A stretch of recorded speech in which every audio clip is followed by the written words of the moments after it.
কিরাতের ভূমিকা।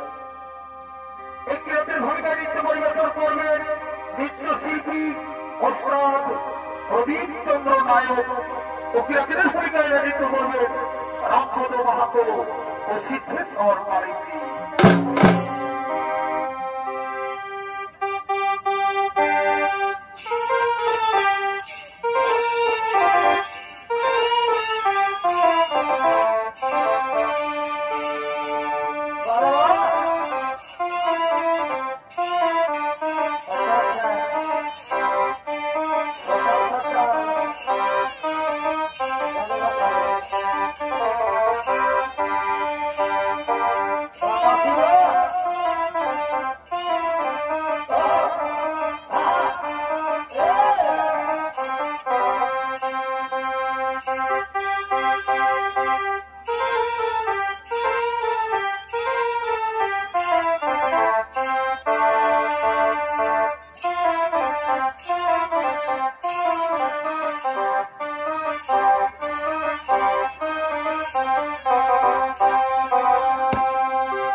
বাড়ি চললে ভালি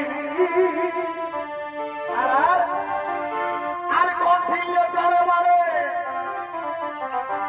খেলায় আমরা পুঠি আইল ধরে তারপরে মাছ বাঁচতে আইল ছোট সামনে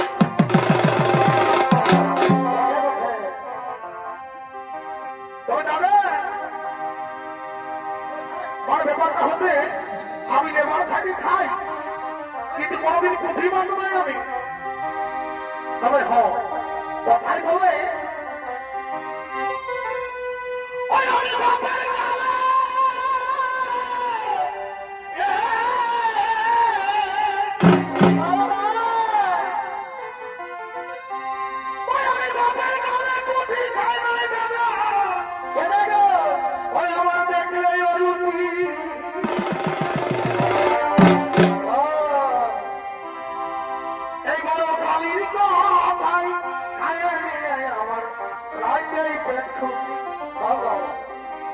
देखिए ये गाने कविरा बोले की बोले ये माए बाबे जो मांस भात खाते थे खावाई जाए किंतु जो गुनेर खाली থাকে তো বড়ি হত্যা করে দিলে ওরা খাও খাইও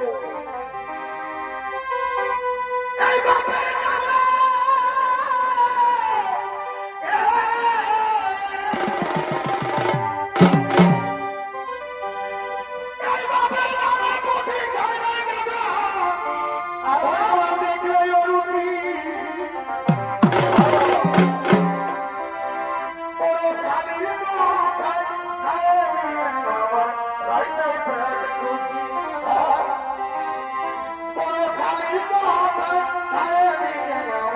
Thank you.